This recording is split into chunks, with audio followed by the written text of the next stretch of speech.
Memphis Belle, la verdadera historia.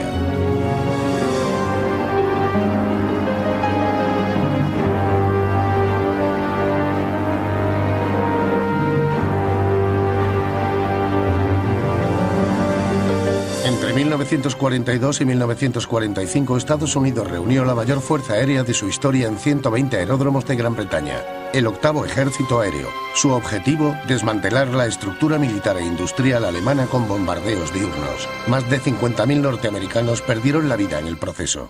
Esta es su historia.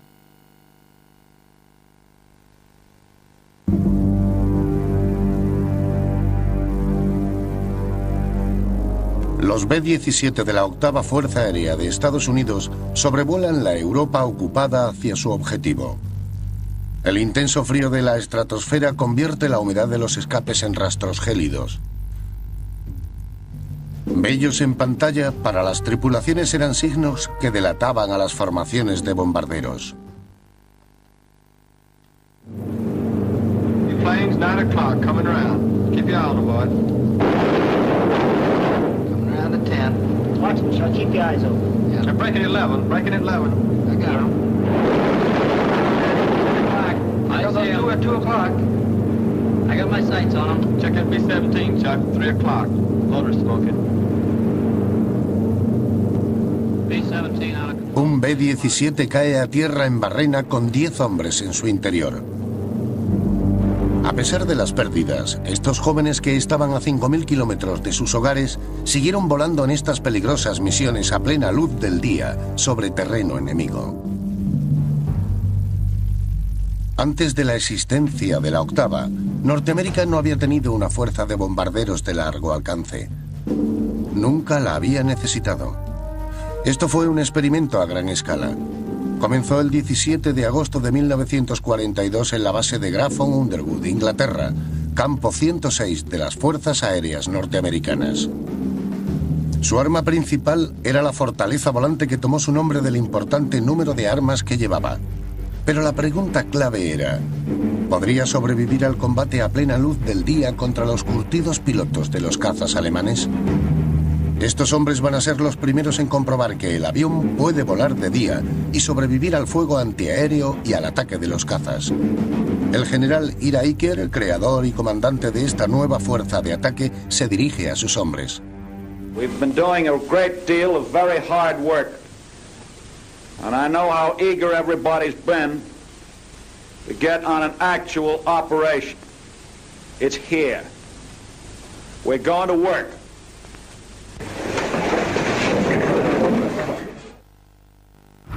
El general Iker no se limitaba a hablar.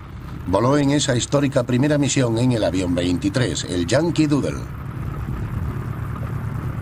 Los pilotos se suben a las bravas.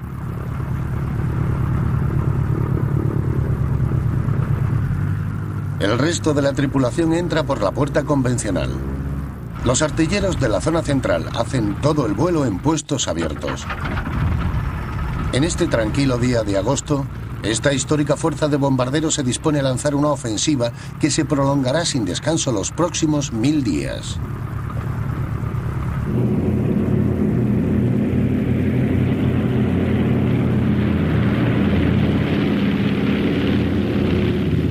Los bombarderos se elevan sobre la campiña inglesa dorada por la cosecha, esperando el despegue del resto. Forman en escuadrillas de 3. Esta fue la clave de la estrategia de bombardeo de Estados Unidos. A plena luz del día eran objetivos altamente vulnerables. Solo podrían sobrevivir si les cubrían sus compañeros. Hoy, el objetivo es relativamente fácil. Un nudo ferroviario en Rouen, en la Francia ocupada por los nazis. Entre los pilotos se encuentra el mayor Paul Tibbets. Es su primera incursión. 3 años después pilotó el B-29 que lanzó la bomba atómica sobre Hiroshima. El bombardero comprueba su visor óptico Norden. Era la más novedosa arma secreta que les proporcionaría una precisión extrema desde 8.000 metros de altura. Se abren las compuertas. 19.000 kilos de bombas de demolición caen sobre el objetivo. En esa primera misión, Solo un caza alemán atacó la formación y fue abatido por un artillero de un B-17. El fuego antiaéreo afectó a una fortaleza volante, pero logró regresar a la base. Fue un bautismo suave para una fuerza que iba a vivir en el infierno los 3 años siguientes.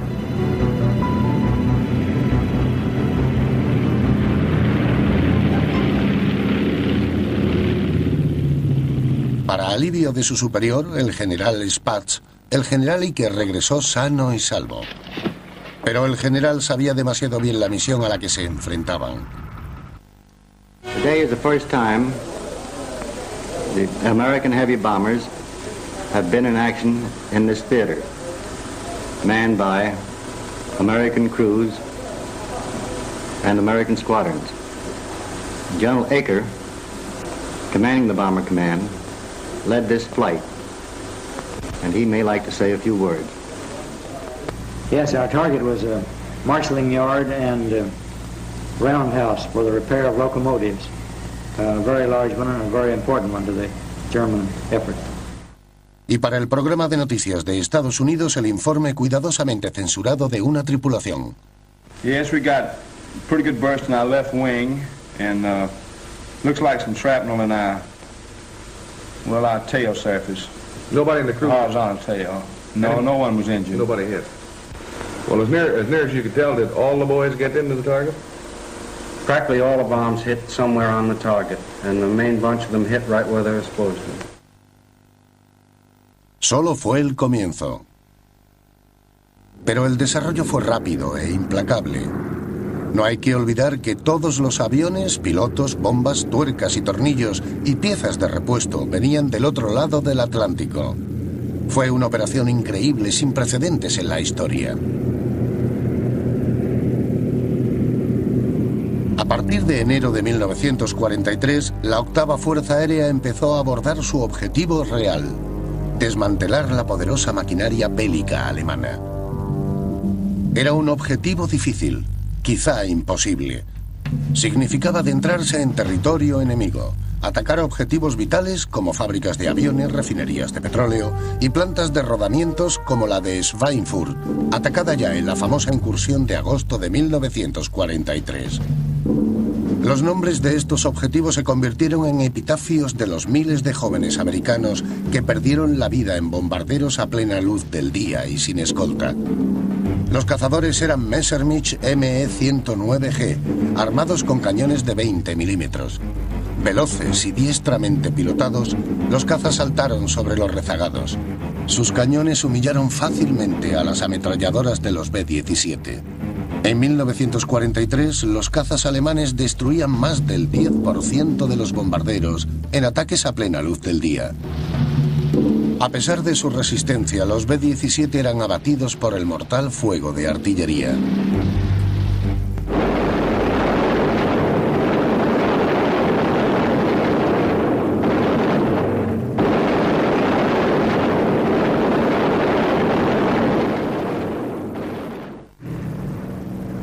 Esta fue la mejor arma antiaérea de la guerra, el 88 alemán.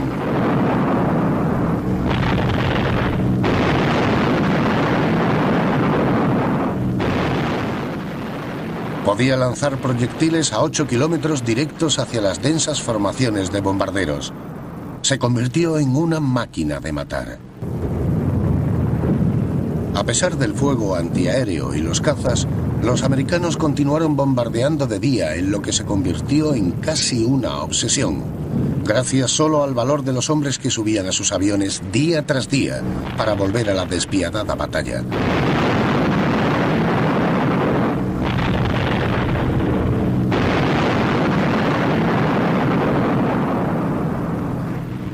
Cualquier bombardero que por alguna razón dejara la formación era abatido como un animal herido.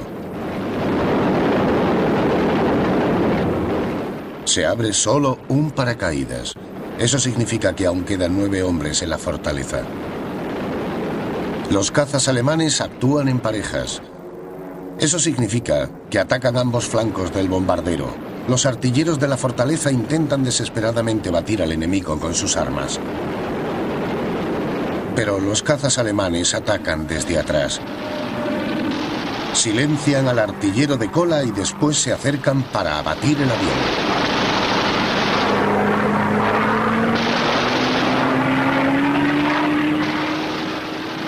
El mejor caza alemán era el Focke-Wulf 190. Le llamaban Butcher Bird, pájaro carnicero. Los pilotos alemanes hacen señas de sus éxitos. Creían firmemente que podrían ganar esta guerra de desgaste. Mientras los cazas repostan y se rearman, los jóvenes pilotos de la Luftwaffe, como sus homólogos de la RAF en el verano de 1940, se alegran de su éxito sobre los autobuses gordos americanos, como llamaban a los B-17, muchos de los cuales aún yacen esparcidos por los bosques y campos que sobrevolaron en su ruta.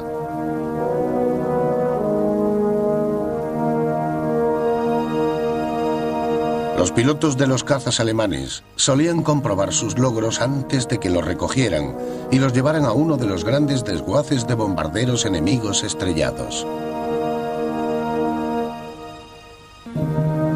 Esta es una montaña de motores.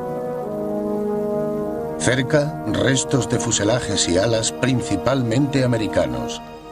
Pero irónicamente, también está el único esqueleto de un Wellington de la RAF, víctima de un intento anterior de los británicos de esta estrategia de bombardeos diurnos. Al principio de la guerra, los Vickers Wellington habían sido el puntal de la ofensiva de la RAF contra Alemania. En aquel momento, la RAF también creía que los bombarderos modernos, con armas defensivas, podían defenderse de los ataques de los cazas, incluso en incursiones diurnas. Las tripulaciones eran entrenadas para esa estrategia: atacar de día y sobrevivir. Pronto se dieron cuenta de su error. A pesar de que los Wellington eran resistentes y veloces para su tiempo, con torretas artilleras en proa y en popa, eran totalmente inadecuados para soportar los ataques de los experimentados cazas alemanes. Fue una lección aprendida con sangre. 24 tripulaciones de Wellington fueron enviadas a un ataque al gran puerto enemigo de Wilhelmshaven. Se pretendía justificar la teoría de los bombarderos diurnos, pero fue un desastre.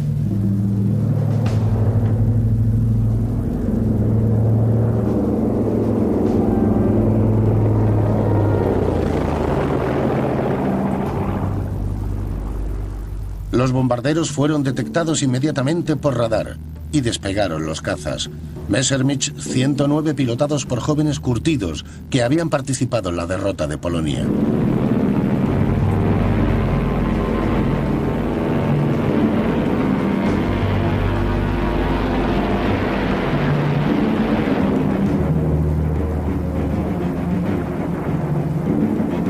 Dirigidos por controladores de tierra, los cazas se aproximan a sus objetivos.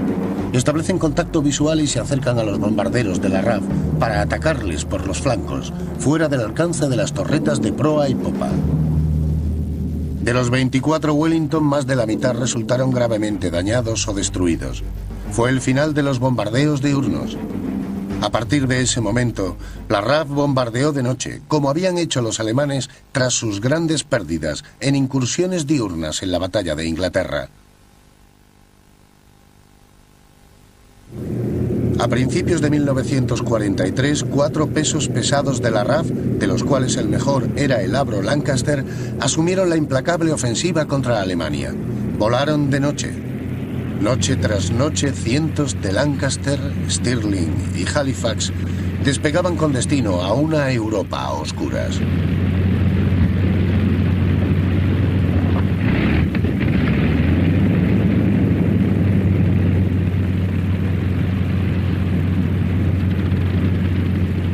Sin duda era más seguro, aunque menos exacto. Para lograr una mayor precisión, bombarderos Pathfinder equipados con equipos electrónicos de ayuda a la navegación lanzaban bengalas de colores para marcar el objetivo.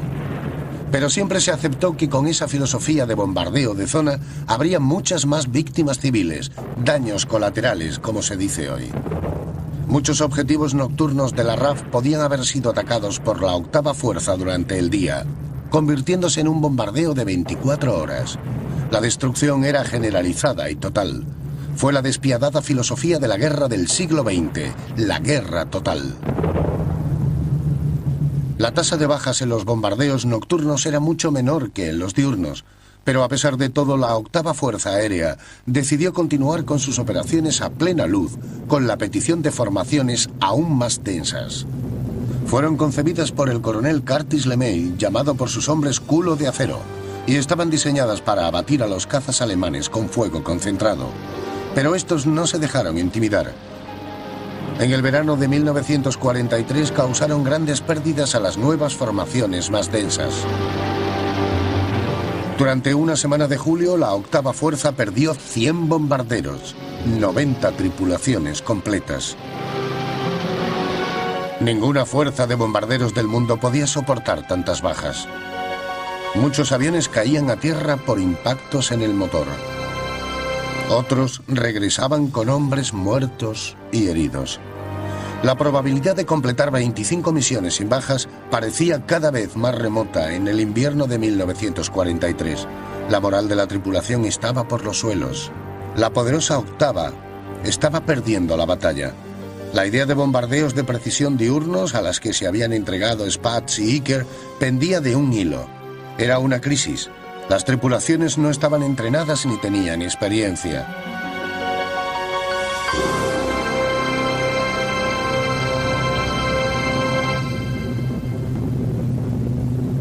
Los B-17 no habían sido diseñados ni equipados para operaciones nocturnas. La octava Fuerza Aérea fue sin duda un gran éxito. Partiendo de cero se había convertido en una gran fuerza de ataque, pero ahora estaba en peligro. Esta historia tenía sus orígenes tiempo atrás, en el aeródromo de Boeing, en Seattle. El prototipo B-299, iniciativa de una empresa privada, fue rechazado. Era una aventura poco viable. Estados Unidos no tenía ningún enemigo a la vista, y la Marina era responsable de las operaciones fuera de la costa. Pero el ejército ganó finalmente una amarga lucha con la Armada, y el proyecto del B-17 vio la luz. Pronto acaparó los noticiarios. Flying fortresses of the Army, 22-ton monsters, each of which carries a bomb load of 2,500 pounds.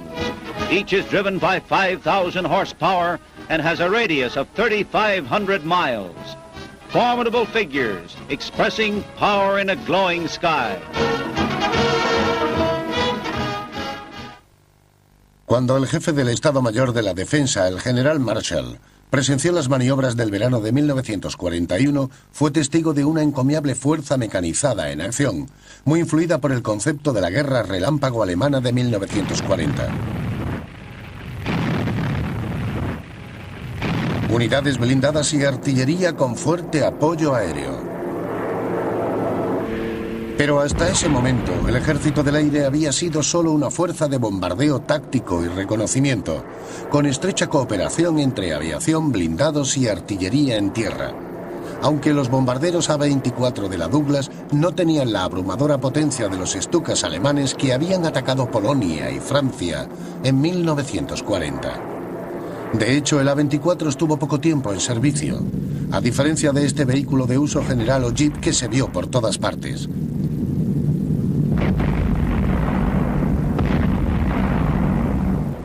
En marzo de 1941, a 9 meses del ataque de Pearl Harbor, el presidente Roosevelt firmó un decreto por el que Estados Unidos, que era neutral, podía suministrar a Gran Bretaña las armas que necesitara, incluyendo, como anunciaron los noticiarios de la época, aviones militares.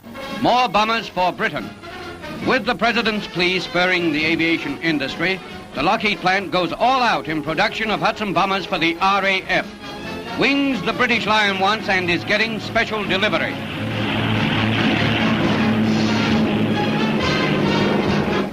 Flying fortresses for Britain. Some were reported to have taken off only minutes after the President signed the Land-Lease Bill.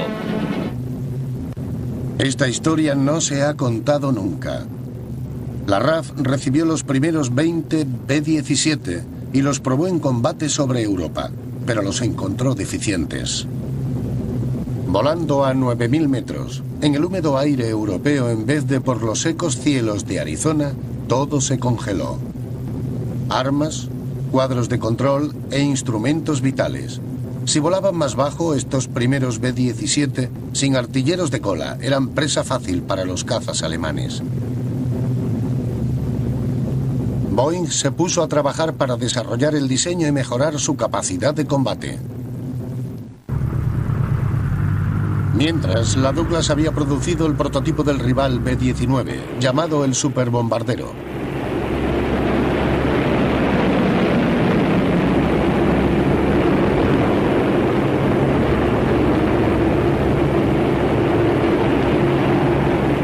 Perfect takeoff, and the big 2,300-pound wheels fold gracefully into the fuselage. Inside the B-19, Pilot Umstead is at the wheel. Everything is calm and casual. Or does that cigar indicate a little nervousness? Well, with 8,000 horsepower and a crew of 10 under your command, you might be nervous too, mister. Gun turrets are all over the B-19. Each wing also is designed to carry 6 bombs.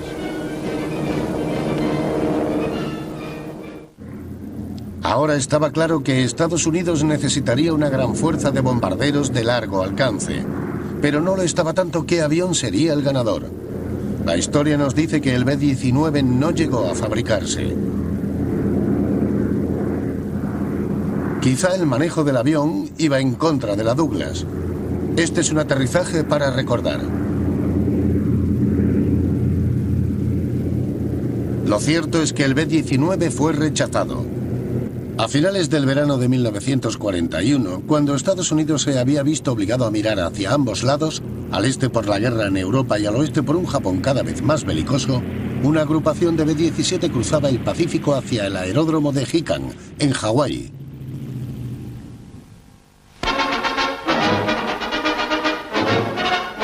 After their 2,400-mile trip from the United States, 21 of the Army's flying fortresses line up for inspection at Hickam Field, Hawaii, one of the world's largest air bases. The huge Boeing B-17Ds are of the latest type, 5th of the Flying Fortress model. Their flight from San Francisco took only 13 hours and 59 minutes. Their presence here points up the importance that Washington attaches to maintaining United States power in the Pacific. Fue la señal de un masivo programa de rearme. Miles de nuevos aviones necesitarían decenas de miles de tripulaciones. Desde 1940 las escuelas de vuelo norteamericanas venían entrenando pilotos para la RAF. Ahora, decenas de miles de jóvenes se presentan voluntarios para ser pilotos. Nunca había pasado nada parecido en la historia americana. La maquinaria de formación empezó a producir tripulaciones que participarían en la guerra en los cielos de Europa y del Pacífico.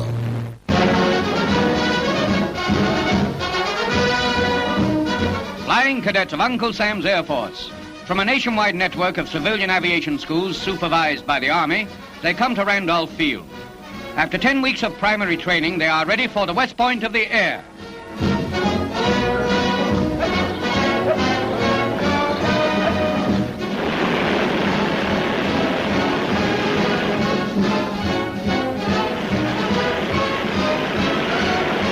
Randolph Field for the basic course, nearby Kelly Field for advanced students, combine to form the nerve center of America's Air Force training program. Expanding U.S. defense calls for the schooling of 30,000 pilots each year. There's plenty of room for young men, 20 to 26 years of age, with at least high school education, training for a peacetime profession or training to serve their country's defense. Meanwhile, Uncle Sam is building an Air Force to match any in the world. En el verano de 1941 todo parecía un juego. They wing their way to gunnery practice, and you'll see how skillful the sky shooting is. A sleeve target is released and towed near Galveston, Texas. They're to swoop down on that. Peeling off. In disciplined maneuver, the planes of the squadron swoop down on the target as it's towed along. A mark for bursts of machine gun fire.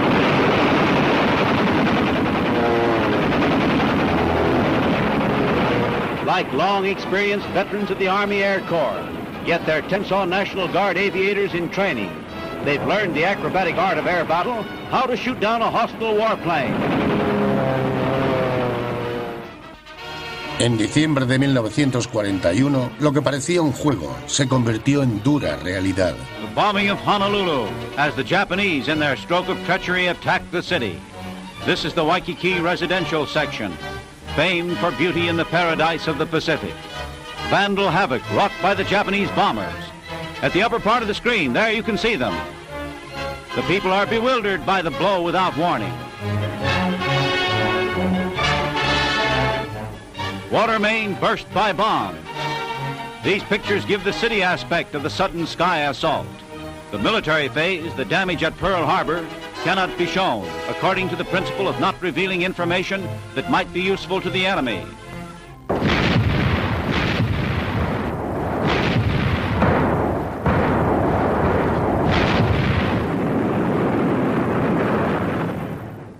Ocho de la mañana, hora local, 7 de diciembre de 1941.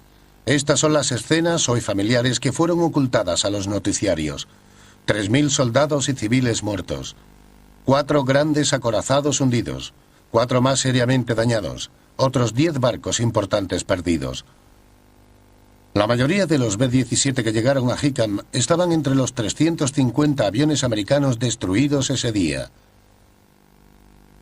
El flujo de aspirantes a pilotos se convirtió en marea. La espectacular riada de cadetes graduados empezó a ser tema habitual de los noticiarios. Los bombarderos necesitaban navegantes capacitados. Todos los pilotos y navegantes de las fuerzas aéreas fueron nombrados oficiales. Mientras, los profesionales también se alistaban. Cientos de miles de hombres capacitados eran entrenados para servir en una eventual 15ª Fuerza Aérea Norteamericana por todo el mundo. Han despertado a un gigante dormido, advirtió el almirante Yamamoto al gabinete de guerra japonés después del ataque a Pearl Harbor. Tenía razón, ningún país en la Tierra podía desafiar a Estados Unidos en producción industrial, y el gigante despierto comenzó a producir motores y aviones a una escala sin precedentes. First time in the air, the world's mightiest bomber, B-17, newest air fighter for the U.S. Army and the RAF, is filmed from a United airliner. Este fue el prototipo de la definitiva fortaleza, el B-17E, mejorado después de la experiencia en combate obtenida por la RAF. Además, al B-17 se le unió el segundo peso pesado, el B-24 Liberator. A giant Army B-24 bomber arrives for inspection by 78-year-old Henry Ford. Bodies for the big ships will soon roll off Ford assembly lines. Edsel Ford reveals that a few hundred Ford engineers have been in California getting production details for Father Henry. Este B-24 Liberator despega para unirse al mando costero de la RAF para la protección de convoyes aprovechando su largo alcance como bombardero. Le sigue un B-17 con destino a Inglaterra. A la 8ª Fuerza Aérea, que ahora planea audaces incursiones en la Europa ocupada para atacar objetivos claves como el vasto complejo petrolero de Ploesti, en la lejana Rumanía, fuera del alcance de los bombarderos en vuelo directo desde Inglaterra, pero sí a través del norte de África, recientemente ocupado. Estas singulares imágenes son las únicas que han quedado de uno de los ataques más virulentos de toda la guerra. La fuerza de ataque de casi 180 aviones voló a baja cota para sortear el radar enemigo, cruzando el sur de Europa, dirigiéndose al vital centro de abastecimiento de petróleo de Hitler. Encontraron el objetivo, pero las comunicaciones confusas y la dificultad de identificar los edificios de ese enorme complejo a gran velocidad y a poca altura entorpecieron el ataque. Los bombarderos continuaron, pero el intenso fuego antiaéreo provocó grandes pérdidas. La cámara es sacudida por la explosión de una bomba americana justo debajo de ella. Los bombarderos supervivientes se dirigen a casa dejando a su paso depósitos de petróleo en llamas. Pero no todos los objetivos asignados han sido atacados. El precio en hombres y aviones ha sido demasiado alto.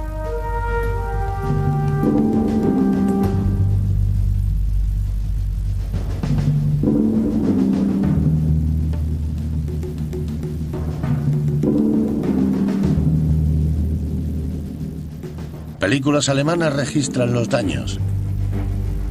Algunas zonas de las refinerías están gravemente afectadas.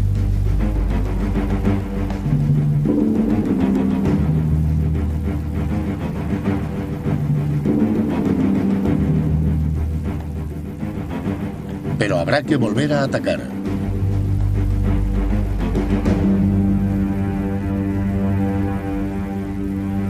Los alemanes se dieron cuenta de que ningún objetivo europeo era inmune a un ataque diurno de los bombarderos aliados. La octava Fuerza Aérea sufrió muchas pérdidas. 52 de las naves no regresaron. 520 tripulaciones murieron o desaparecieron en una sola misión.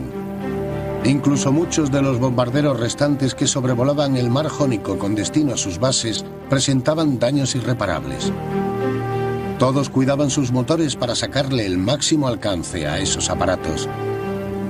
Cuando los B-24 de la Fuerza Aérea regresaron a sus bases en Gran Bretaña, habían sobrevivido a una de las incursiones más importantes de la guerra. Un ataque que haría historia.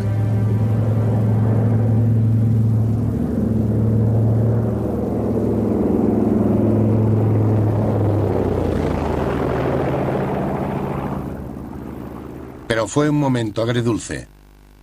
Lo lograron solo 30 aviones de la poderosa octava Fuerza Aérea. 5 tripulaciones obtuvieron la Medalla de Honor del Congreso, la más alta condecoración militar estadounidense, 2 de ellas póstumas. El líder del grupo en este audaz ataque, el coronel Leon Johnson, recibe su Medalla de Honor. Fue el mayor número de distinciones concedidas a una misión en la Segunda Guerra Mundial.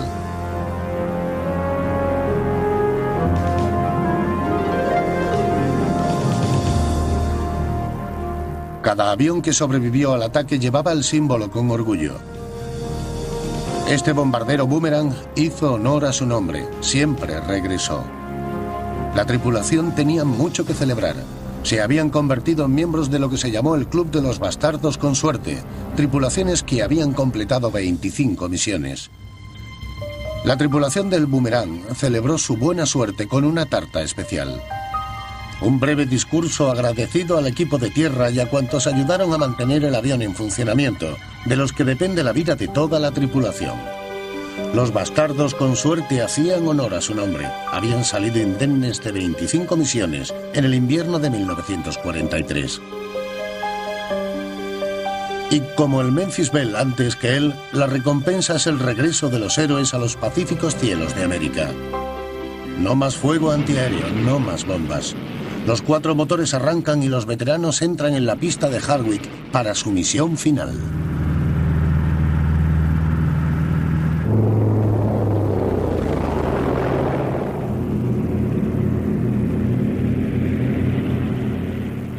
Adiós a la poderosa octava.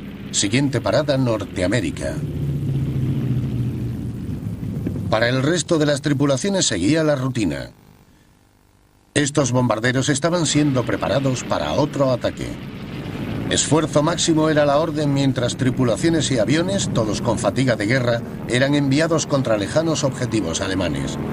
En un intento de reducir las pérdidas, los B-24 tenían ahora torretas frontales para repeler los ataques. Incluso así, cuando los pilotos se elevan con sus pesados aviones hacia un cielo encapotado, ya saben el resultado. El bombardeo diurno es un riesgo, con gran coste de hombres y máquinas.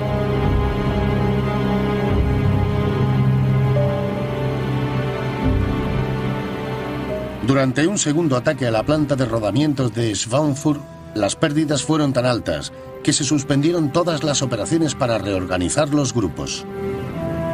A pesar de la valentía y entrega de las tripulaciones norteamericanas, los bombardeos diurnos contra los cazas de la Luftwaffe penden de un hilo.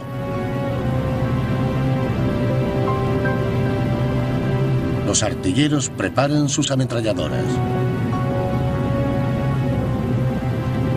Los cazas están tras las nubes.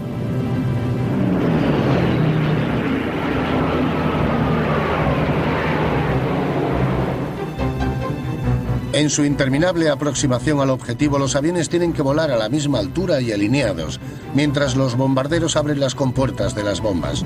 El fuego antiaéreo defiende el objetivo. Cazas haciendo un ataque veloz. Los artilleros se defienden desesperadamente. Esperan la orden de bombas fuera.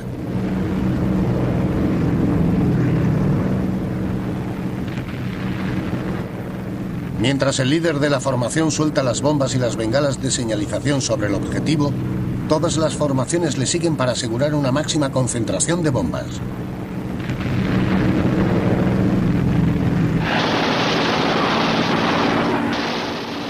Pero los audaces cazas alemanes acuden en masa para atacar a los bombarderos fieramente, justo sobre el objetivo con sus letales cañones de 20 milímetros.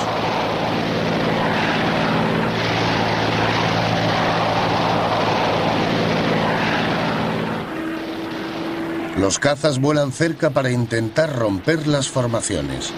Un Focke-Wulf 190 es alcanzado. Un artillero anuncia el derribo, pero el capitán pide confirmación. No hay duda, el piloto ha saltado en paracaídas.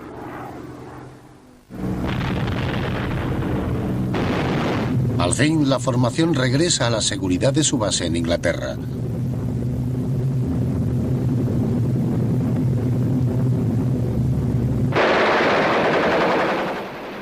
Otro caza alcanzado.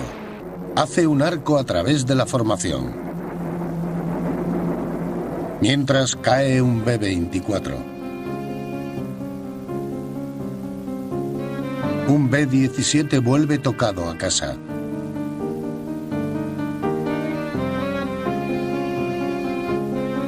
Muchos bombarderos aterrizan con muertos y heridos. Hay aviones irrecuperables.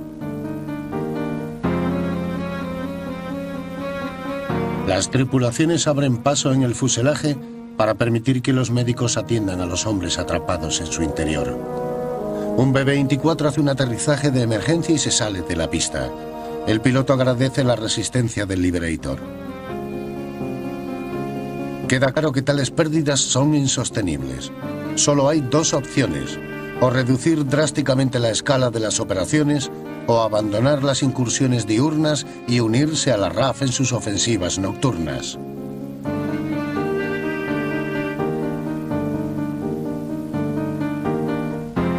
Sin embargo, había una tercera opción. Apareció con la llegada de genuinos cazas de escolta de largo alcance. El mejor de toda la guerra, el P-51 Mustang. Con 2.200 kilómetros de alcance y una velocidad de 700 kilómetros por hora, los Mustang podían dejar atrás a cualquier caza alemán. Este avión fue la solución. Con depósitos auxiliares podían escoltar a los bombarderos hasta Berlín y regresar, disponiendo aún de suficiente combustible para el combate. Cambiaron las tornas. Los alemanes no podrían hacer nada. Surgió una nueva estrategia. El apoyo de los cazas reduciría radicalmente las pérdidas de bombarderos, pero la superioridad de los cazas de escolta era tal que podrían desafiar a la Luftwaffe en una batalla de desgaste, una batalla que los alemanes no podrían ganar. Los pilotos de la Luftwaffe, a diferencia de los aliados, no eran relevados tras un determinado número de misiones. Volaban hasta que eran heridos o abatidos. Los viejos estaban cansados del combate. Los jóvenes no tenían experiencia. Pero ahora el temido Focke-Wulf 190, el pájaro carnicero, encontraría la horma de su zapato. Los cazadores se convirtieron en cazados.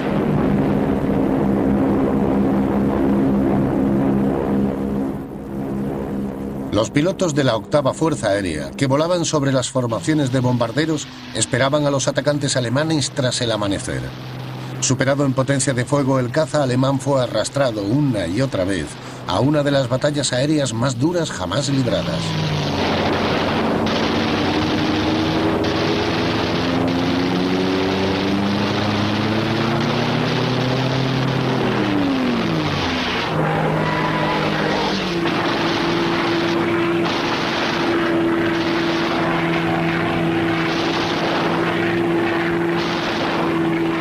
De los ases norteamericanos, uno terminaría siendo conocido por sus hazañas posteriores a la guerra. El coronel Chuck Yeager, el primero en romper la barrera del sonido. Hubo muchos otros que obligaron a los cazas alemanes a abandonar el conflicto.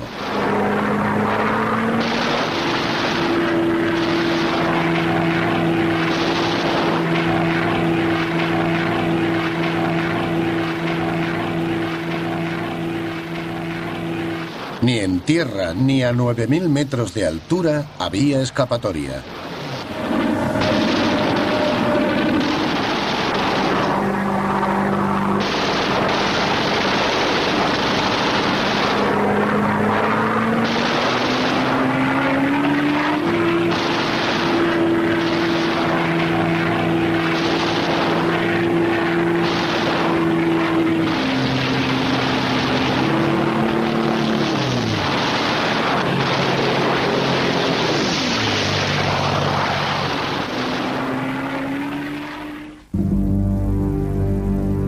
Se seguían perdiendo bombarderos. La formación requerida para una buena defensa hacía que la barrera de fuego antiaéreo a través de la que tenían que volar se cobrara muchas bajas. Pero los cazas alemanes ya no podían diezmar a las formaciones que bombardeaban fábricas de aviones y refinerías de petróleo.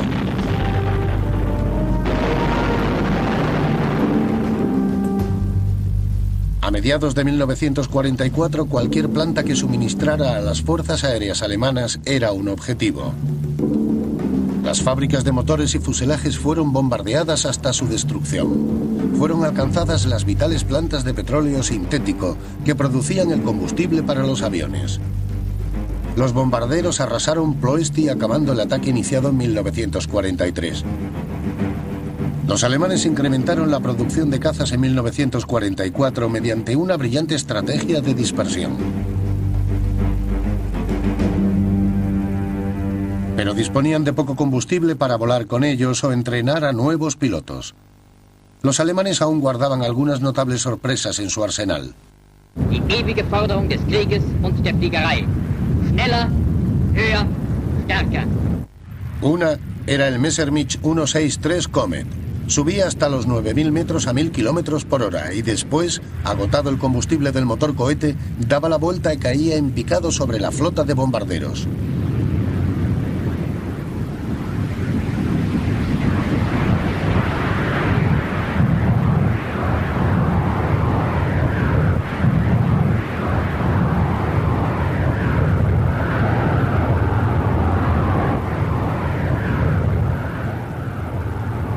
La fábrica que producía su exótico combustible fue bombardeada y el Comet quedó inutilizado.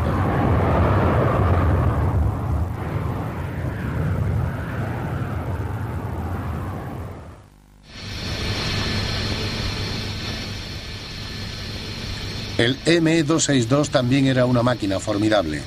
El primer caza bimotor de reacción alcanzaba una velocidad de 800 kilómetros por hora. Podía dejar atrás a cualquier caza aliado y podría haber acabado con las flotas de bombarderos. Se produjeron 1.400 unidades, pero Hitler había ordenado que se usara como bombardero.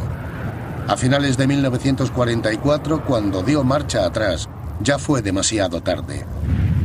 Había pocas de estas máquinas para alterar el equilibrio del poder aéreo. Después de la guerra, el general Galland, jefe de cazas alemanes, dijo que de haber contado con el 262 en 1943, lo que hubiera sido posible, habría detenido la campaña de bombarderos. Los alemanes ignoraron otras opciones tácticas disponibles. Podrían haber atacado los cazas de escolta mientras cruzaban la frontera alemana, obligándolos a lanzar sus depósitos adicionales. Esto los habría dejado sin autonomía para penetrar en Alemania, dejando los bombarderos indefensos. Los cazabombarderos alemanes podrían incluso haber atacado los vulnerables aeródromos norteamericanos, todos a su alcance. Ninguna de estas tácticas se puso en práctica. Con cada vez menos enemigos en el cielo, los cazas de escolta americanos recibieron la orden de atacar. Atacar a todo lo que se moviera. Una licencia para crear el caos entre vehículos enemigos de cualquier tipo.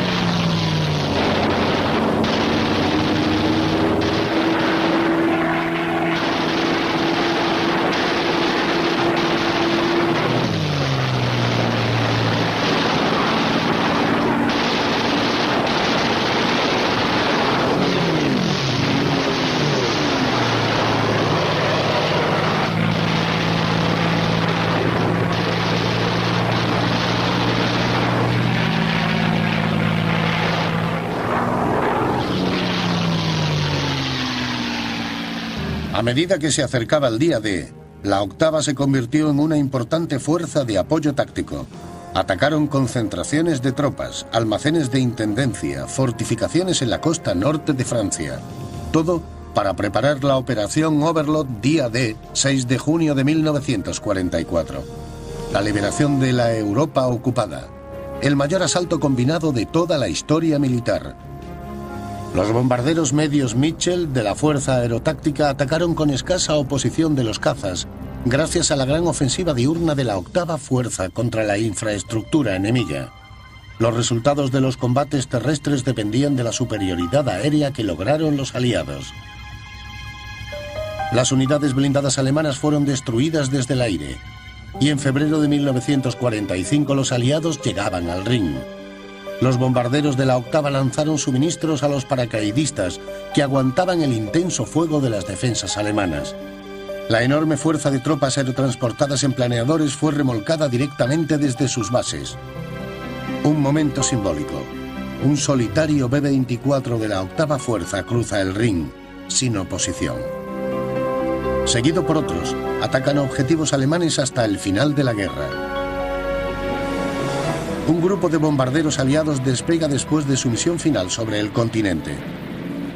La guerra en Europa ha terminado y el paisaje inglés, con el que todos se han familiarizado, ya está en paz tras 6 años de guerra. En Alemania, la destrucción que provocaron los bombardeos fue, en palabras del historiador inglés A.J.P. Taylor, a una escala que habría horrorizado al propio Attila. La guerra total había dejado en ruinas a numerosas ciudades. El bombardeo estratégico no consiguió la victoria, pero hizo una gran contribución al detener el avance enemigo y permitir la invasión de los ejércitos aliados.